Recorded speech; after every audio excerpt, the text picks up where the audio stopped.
네, 여러분 안녕하십니까? 오늘은 그 정보통신공사와 관련된 법령 기준에 대해서 한번 간단하게 알아보는 시간을 가져보도록 하겠습니다. 제가 계속 통신 분야 자격증 그 경력자 수첩에 관련해서 그 언급을 했었죠. 자격증의 중요성은 바로 라이센스를 역하는 법적 선임 기준 때문에 우리가 취득을 반드시 해야 된다. 네, 이것이 노후 대비가 가능한 자격증들이 있다라고 제가 이제 그 중요성을 강조를 했었는데, 자, 정보통신공사 사업자 등록을 하기 위해서는 어떠한 기준이 있는지를 한번 자세히 내용을 지금부터 들여다보도록 하겠습니다. 자, 먼저 화면을 보게 되면, 자, 정보통신공사 업종에 대해서 사업자 등록을 만약에 도급, 시공을 하기 위한 거거나 정보통신 설비를 유지보수하기 위해서는 반드시 관할 시청이나 또는 뭐 도지사에게 그 정보통신공사업을 하겠다라고 등록을 해야 된다라는 행정 절차를 거쳐야 되죠. 그래서 공사업을 등록하지 않고 도급 시공 유지 보수를 할 경우, 뭐 정보통신공사업법 제74조 2호에 의거해서 3년 이하의 징역 또는 2천만 원 이하의 벌금을 받게 된다라고 되어 있습니다. 자, 그러면 공사업 등록을 무조건 해야 된다는 얘기인데, 이 사업자 등록 신고를 하기 위해서는 절차가 있겠죠. 자, 절차를 보면 자본금, 사무실, 기술 능력 등 등록기준 증빙 서류 준비를 해야 되고요. 그 다음에 사무실에 소재지가 위치한 협회, 시, 도회에 공사업 등록 신청을 해야 됩니다. 이거는 무슨 얘기냐면은 우리가 이제 이 정보통신공사 협회 여기다가 신고를 해야 된다 이 뜻입니다. 관할 광역지방자치단체의 공사업 등록 심사 및 수립 통보 해가지고 10일 이내에 심사를 받는 절차를 거쳐야 되고요. 공사업 등록증 및 등록 수첩을 수령받는 절차로 완성이 됩니다. 자, 그럼 증빙 서류에 필요한 것이 뭐냐? 이게 기준이 정해져 있죠. 이 내용이 가장 중요한데, 일단 자본금이 개인의 경우 실제로 1억 5천만 원 이상의 자본금을 가지고 있어야 합니다. 네, 돈이 꽤 있어야 된다는 얘기겠죠. 네. 자, 그 다음에 자본금은 이렇게 요구가 되고 있고요.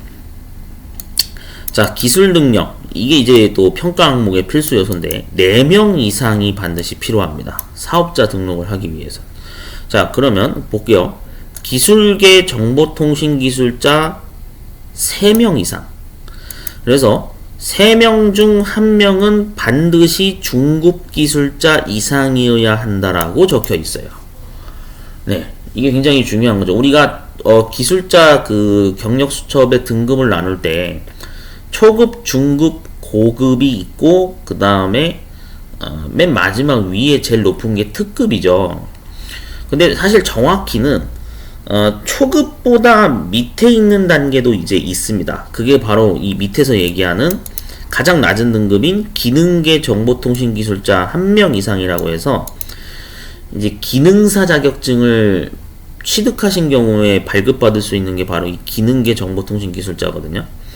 그래서 실질적으로 이 기술계열 초급 이상에 해당되는 인원의 뭐 2명과 그 다음에 중급 기술자를 보유한 사람이 뭐 이제 1명 이상은 꼭 포진이 돼야 되고, 그 다음 기능계 정보통신 기술자가 또 1명 이상 구성이 돼야 된다는 규칙이죠. 근데 여기 이제 또 참고사항이 적혀 있어요. 기능계 정보통신 기술자는 기술 계열 정보통신 기술자로 대체할 수 있다. 이 얘긴 즉 한마디로 예를 들어서 산업기사를 뭐 4명 보유자가 있다. 그러면은 말대로 초급 기술자 4명은 일단 확보가 된 상태죠. 근데 그런 상황에서 1명은 반드시 중급 기술자를 또 보유하고 있어야 된다는 거, 그렇게 기억하시면 되겠습니다. 네, 이 말뜻을 또 이해를 잘 못하시는 분들은 꼼꼼하게 잘 읽어보셔야 돼요. 자, 사무실도 갖추고 있어야 됩니다. 그래서 기술자 등이 항상 이용 가능하고 필요한 사무 장비를 갖출 수 있는 공간이 확보된 사무실이 있어야 된다. 그래서 뭐 이건 뭐 흔히 말하는 컴퓨터 몇 대, 뭐 프린터기도 있어야 되고 뭐 그런 걸 갖춰야 된다 이런 얘기죠. 자, 자본금에 관련해서 좀 자세히 내용이 나와 있어요. 자본금은 공사업을 위한 자본금으로 공사업 외의 자본금을 제외하며 주식회사 외의 법인의 경우 자본금은 출자금으로 한다. 자, 법인의 경우 납입자본금과 실질자본금이 각각 등록 기준의 자본금 이상이어야 한다. 다만 외국 법인의 경우 지사를 설치해서 공사업을 신청한 때 자본금은 국내 지사 설립 자본금을 기준으로 한다. 자, 그래서 정보통신기술자와 관련된 이거 그래서 이 별표 6에 따른 정보통신기술자를 말하며 상근 임원이나 직원의 신분으로 소속되어 있어야 한다라고 되어 있죠. 자, 그러면은 이 경력 수첩이 이제 우리가 다시 한번 법을 제대로 볼 필요가 있어요. 네, 이걸 제대로 볼 필요가 있는데 얘를 잠깐 파일을 열어볼게요. 파일을 여셔도 되고 그 기술자 수첩 범위를 다시 받으셔도 됩니다. 자, 공사업법이 현재는 2018년도 개정 기준으로 이게 시행이 되고 있는데 뭐 앞서 동영상을 보신 분은 아시겠지만 2023년도에 다시 법 개정에 들어갈 예정에 있죠. 그래서 이제 이 특급의 기술자나 특급 감리원에 진출할 수 있는 그 활로가 다시 이제 개방될 예정이다, 완화될 예정이다라는 것을 그 내용 전달을 한 동영상이 별도로 있습니다. 지금 이거는 아직은 법이 개정이 안 된 상태이기 때문에 지금 이렇게 떠 있는 거고, 향후 23년도에 공사협회하고 과학기술정보통신부에서 법을 좀 개정할 예정에 있다라고 완화 기준을 보도 자료를 내보낸 게 있어요. 그걸 별도로 나중에 첨부하시면 됩니다. 자, 그래서 뭐 기존 법령 아마 여기 고급까지는 기존대로 갈 거예요. 이 경력이 바뀌지는 않을 거건데 지금 보시면 아시겠지만 중급 기술자까지는 이 학력도 인정이 됩니다. 학력이나 경력으로 인정이 되고, 이제 자격증만으로 이제 해결을 하겠다라고 하는 사람들은 반드시 어쨌든 기사 자격을 취득한 후 2년 이상 공사 업무를 수행한 경력이 있어야지만 중급 기술자를 받을 수가 있는 거죠. 네. 그래서 흔히 이제 여기에 해당되시는 분들이 보통 뭐 부사관을 뭐 통신직별로 통신병과로 해서 부사관을 뭐 4년 최소 이상 4년 이상 근무를 했다든지 뭐 그런 어떤 조건의 경력이 갖춰져 있는 상태에서 이제 뭐 그 후에라도 경력을 쌓은 이후에라도 기사 등급 자격증을 취득했을 경우에는 이 중급 기술자에 해당이 되겠죠. 50% 경력을 까도 2년 이상 인정이 되니까요.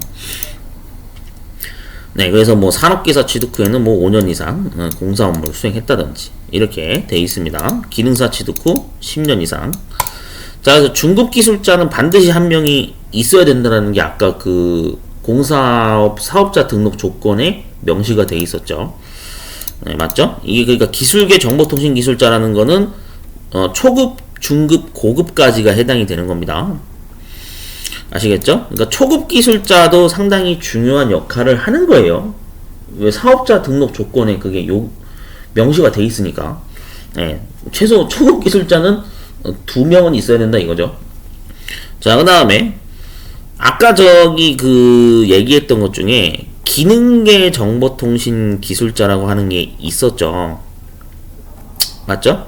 예, 여기 있죠. 기능계 정보통신 기술자의 인정 범위에서 기능사를 취득한 것만으로도 이 수첩 등급을 받을 수가 있어요. 그러니까 많은 분들이 그 이제 제대로 알고 계셔야 되는 게 기능사는 야 쓸데가 없어. 기능사는 뭐 그거 뭐 군대 입대할 때나 그냥 써먹지 뭐 별다른 라이센스 역할이 없어. 이렇게 얘기하시면 안 돼요. 그게 잘못된 소문이에요. 그게 항상 자격증의 이 이용 범위를 법적으로 잘 따져보고, 기능사를 취득한 사람이 이 정보통신기술자 기능계 등급에 해당되는 수첩을 가지고 있게 되면 실제 통신 사업자 등록을 하는 데 있어서 얘도 얼마든지 기능사가 라이센스 역할을 하는구나라는 거를 알고 계셔야 됩니다. 여러분들 그거를 알고 계셔야 돼요. 물론 네? 여기 학력 경력자라고 해가지고 이것도 물론 가능은 한데 여러분 생각해 보세요. 경력 1년을 채우기가 쉬울까요? 네? 물론 뭐 계약직도 있고 뭐 하니까 뭐 그 가능하지 않겠냐 이렇게 생각할 수 있겠지만 여러분 현실이 그 일용직으로 이렇게 근무하시는 분들도 상당히 많고요. 이 공사업 쪽에서는요. 진짜요. 4대 보험 가입 안 하고 그냥 일용직으로 근무하시는 분들도 상당히 많아요. 여러 가지 이유가 있어서 이제 그렇게 근무하시는 형태가 있는데 공식적으로 이 어쨌든 공사 업무 경력을 이 채우려면은 이 경력자, 학력자로 채우는 것보다 차라리 이 기능사로 취득하는 게 더 간단하다 이렇게 얘기하는 사람도 있어요. 그래서 여러분들 이 기능사를 취득한다는 것은 굉장히 중요한 그 첫 단추가 되는 겁니다. 여러분들 보고 뭐 그렇다고 해서 무조건 기능사를 따라는 얘기는 아니에요. 학력이 되시거나 경력이 되시는 분들은 당연히 산업기사 이상부터 준비하시는 분들이 대다수이기 때문에 뭐 산업기사나 기사 자격증을 바로 도전하시는 분들이 많죠. 근데 실제 이 통신업에 관련해서 사업자 등록을 하려고 이제 창업 준비를 하시는 분들 입장에서는 이 기능사 보유한 사람도 되게 귀한 인재예요. 왜냐면 앞으로 인구가 이제 줄어들거든. 인구가 줄어드는 과정에서 당연히 통신 분야 기능사 자격증을 취득한 사람을 찾기가 앞으로 쉬울까요? 쉽지 않아요. 왜 그러냐면 그 통계를 보셔서 아실지 모르겠는데 큐넷 사이트 들어가 보면 지금 현재 정보처리 기능사나 뭐 정보기기 운용 기능사가 이제 인정이 되고 있거든요. 이게 통신공사업의 사업자 등록에서 어쨌든 인정이 되는 자격증인데 응시 인원을 보시면 아시겠지만은 많지가 않아요. 21년도까지 최근 기준으로 보면은 1000명대밖에 응시를 안 하고 있어요. 굉장히 적죠. 이 인원이 더 늘어날 것인가 줄어들 것인가는 앞으로 더 지켜봐야 되는데 뭐 만약에 이 인원이 더 이상 늘지 않고 이 인원대로 계속 유지가 되거나 줄어들게 되면은 앞으로 기능사 보유자를 찾기가 더 힘들어질 수도 있다는 얘기입니다. 그 앞날을 우리가 알 수가 없죠. 그래서 이게 굉장히 여러분 기능사 자격증 취득자가 앞으로 없어지게 되면은 그거 나름대로 좀 심각한 그 인력 수급에 애로사항이 생기는 그런 위기가 찾아올 수도 있는 겁니다. 네, 아시겠죠? 산업기사 기사 취득자는 아직 많아요. 많은데 문제가 이제 거기 산업기사 기사 등급도 인구가 줄어들게 되면은 맞잖아요. 생산 가능 인구가 줄어들면은 뭐 이제 저 방법이 없잖아요. 자격증 취득자가 점점 인원이 줄어든다는 얘기거든요. 그러면 이제 산업 전반에 위기가 찾아올 수가 있는 거죠. 그러니까 그런 배경이 있다라는 거를 좀 우리가 알고 접근을 해야 됩니다. 뭐 정보 처리 기능사도 그래요. 그것도 저희 응시 인원이 많지가 않아요. 지금 통계로 보면은 자 정보 처리 기능사 볼까요? 응시 인원을 보면은 지금 많이 줄었죠. 과거에 비해서는 네 10,000명대로 많이 줄었습니다. 그래서 이게 정말 계속 10,000명대를 유지를 할 것인가 줄어들 것인가는 이제 향후 동향을 지켜봐야 되는데 왜냐면 왜 지켜봐야 된다고 얘기하는 거냐면 그 특급 기술자를 선정하는 조건이 완화된다 그랬잖아요. 그러다 보니까 이제 아마 많은 분들이 지금부터 미리 기능사를 이제 준비를 해서 이제 경력을 연차를 쌓아서 초급, 중급, 고급으로 가려고 하시는 분들이 분명히 있습니다. 그리고 실질적으로 제가 지금 이렇게 막 주저리 떠들고 있는 거에 대해서 물론 반박하시는 분들도 있을 거예요. 야, 이 기능계 정보통신 수첩을 누가 취급하냐 이렇게 얘기하는데 아니 법적으로 이렇게 활용이 가능하다고 명시가 돼 있다니까요. 여러분들 그러니까 이 사업자 등록 조건을 잘 보셔야 돼요. 그러니까 제가 항상 얘기하지만 기능사를 무시하시는 분들이 은근히 되게 많아요. 기능사를 되게 등하시하는 경우가 있는데 기능사를 등하시하시면 안 돼. 법적으로 라이센스 역할을 이렇게 통신공사 업종에서는 반드시 이거를 가진 사람을 수소문에서라도 찾으려고 하는 상황이 앞으로 이제 발생이 될 거예요. 왜냐하면은 기능사 아니 보유한 사람을 실제로 필요하다 보니까 심지어 요즘엔 그 기업 단위도 그 가족 단위로 운영하시는 분들 많잖아요. 그래서 뭐 자기 뭐 자녀나 아니면 부인이나 또는 뭐 이게 사촌지간에 있으신 분들 막 수소문해가지고 막 얘기하거든. 제발 기능사 좀 하나 좀 보유한 사람 있으면은 좀 소개해달라. 아니 기능사 혹시 딸만한 애 없냐? 중고등학생 중에 정보 처리 기능사 취득 준비하는 애 있으면 좀 최대한 적극적으로 좀 합격할 수 있게 좀 서포트를 해달라. 막 이런 부탁을 실제로 하는 경우가 있어요. 알게 모르게 그런 경우가 존재하거든요. 네, 그렇기 때문에 도저히 뭐 나는 중졸 고졸이라서 산업기사 응시가 불가능합니다. 이런 경우에 놓이신 분들도 분명 있거든요. 왜냐면 예전에는 제가 듣기로는 저 이제 뭐 80년대 뭐 90년대만 하더라도 그때 당시에 제 위의 학부모 세대 분들이죠. 중졸 고졸 이런 분들이 되게 많아요.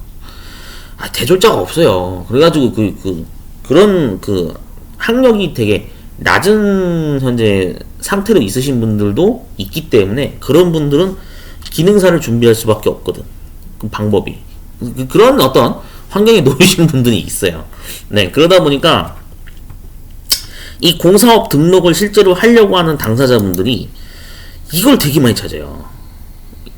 물론 이거를 이제 찾으면 좋은데 실제로 그 정보처리 산업기사나 뭐 또는 뭐 기사 등급에 해당되는 거를 자격증을 보유하신 분들이 이런 거에 협조를 안 해주죠. 솔직히 사업자 등록하는데 필요하니까 좀 협조 좀 해주세요. 그러면 할까요? 이런데 지원하겠어요? 공사업 등록에? 일 안 합니다.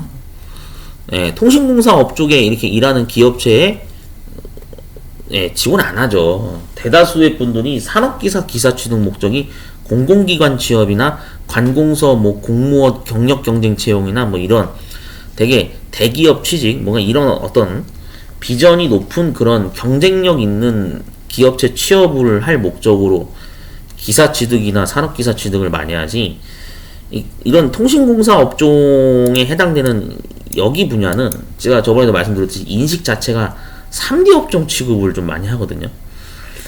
라이센스를 요구함에도 불구하고 왜냐면 아파트 건설 현장 이런 데 가겠습니까? 안 가죠, 당연히. 그러다 보니까 근데 이제 그런 쪽에서 아파트 건축이나 상가 건축물을 지을 때 거기에 이 통신공사를 하는 라이센스 보유자가 필요하거든요. 근데 이제 그러다 보니까 이제 산업기사 기사 보유자를 찾기가 힘들다고 합니다. 진짜 그래요. 현업에 일하시는 분한테 제보 들은 거에 의하면 그렇다고 합니다. 저도 들은 얘기인데. 그래서 이제 굉장히 이 기능사 자격증이 무시를 당하는 게 현실일지 몰라도 법적으로는 어쨌든 이 4명 이상의 반드시 멤버 명단으로 포함될 수 있는 조건이 명시가 되어 있기 때문에 산업기사 보유자를 찾기가 힘들다 그런다면 기능사 보유자라도 어떻게든 수소문을 해야 되는 상황입니다.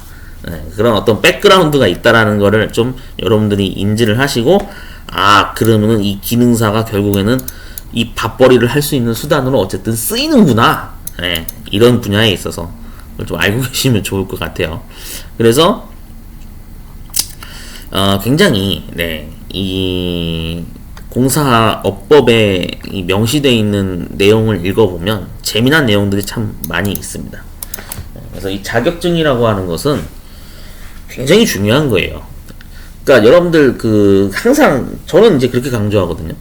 산업기사, 기사, 기능사 뭐 등급이 나눠져 있는 거를 당연히 기능사가 제일 낮은 등급인 게 맞아요. 근데 자꾸 그걸 산업기사, 기사하고 비교질을 하시면 안 돼요. 뭔 얘기인지 아시겠죠? 당연히 산업기사, 기사가 더 좋은 게 맞아요. 맞는데 기능사도 기능사 나름대로의 어떤 쓰임새가 있는 거고 산업기사나 기사도 그 나름대로의 등급에 맞는 쓰임새가 있는 겁니다. 그렇기 때문에 이거를 자꾸 위아래를 자꾸 비교질을 하시면 안 돼. 자기가 응시 가능한 조건의 경력 조건이나 학력 조건에 맞는 자격증을 적절하게 취득하심으로써 그 자격증을 어떻게 써먹냐에 따라서 정말 이 내 주머니에 돈이 얼마가 들어오는지는 본인 하기 나름이거든요, 사실. 그런 얘기 해요. 네, 진짜 그 자격증에 대해서 제대로 알고 계신 분들은 그런 얘기 해요. 아무리 기능사 자격증만 가지고 있는 사람이라 할지라도 이걸 어떻게 써먹느냐에 따라서 진짜 그 사람이 돈을 안정적으로 벌 수 있는 수입원이 될 수가 있는 거다라고 강조를 합니다. 저도 그런 측면에서 강조를 하는 사람 중에 한 명이거든요. 그래서 사실 이 사실을 모르고 계신 분들이 굉장히 많대요. 네. 그렇기 때문에 그 주변에 통신 쪽 관련된 공사업을 하시는 분이 혹시 있다라고 한다면은 한번 그 얘기 한번 해보세요. 네. 기능사 보유자가 혹시 필요하지 않냐? 아마 그 공사업을 하시는 사장님들은 무진장 필요하다고 할걸요? 네, 사업자 등록 조건에 이게 명시가 되어 있기 때문에. 그래서 여러분들 이게 어쨌든 앞으로 그 산업 구조의 변화에 따라서 정말 뭐 법령이 바뀔 수도 있는 부분이긴 합니다만, 어쨌든 기능사라고 하는 자격증도 나름대로의 역할이 있다. 그걸 좀 알고 계시면 좋을 것 같습니다. 그래서 등급으로 본다면 그 굉장히 이런 것들이 많이 명시가 되어 있기 때문에 여러분들이 이 기술자 수첩의 어떤 역할, 그래서 실질적으로 의미가 있는 건 초급부터라고 얘기를 하는 게 맞습니다. 맞으나 사업자 등록을 하는 데 있어서는 어쨌든 인원수를 맞춰야 되기 때문에 그 과정에서 이 기능사를 취득한 사람도 필요한 것은 사실입니다. 그러니까 팩트를 정확하게 짚고 넘어가시라는 뜻에서 제가 오늘 이 동영상을 좀 준비해서 언급을 한 거고요. 산업구조의 변화가 빠르게 계속 찾아오고 있습니다. 23년도에도 변경되는 사항이 존재하고요. 그래서 국가기술 자격증이라고 하는 것은 반드시 그 관련된 업종에 있어서 활용을 해야 되기 때문에 법적인 선임 조건이 명시가 되어 있기 때문에 여러분들이 자격증을 준비한다는 것은 상당히 중요한 역할을 한다라는 것을 인지하시고 항상 자격증 공부에 임하셨으면 좋겠습니다. 그래서 부지런히 노력을 많이 하셔야 되는 게 맞고요. 지금 제가 이제 수업하는 학원은 4개 종목을 현재 수업을 하고 있습니다. 정보처리 기능사하고 정보처리 산업기사, 그 다음 이 라이센스의 역할에 들어가는 자격증이 정보기기 운용기능사랑 사무자동화 산업기사, 이렇게 4개 분야 자격증을 현재 종목을 교육을 하고 있으니까요. 관심 있으신 분들은 언제든 문의를 주시면 되겠습니다.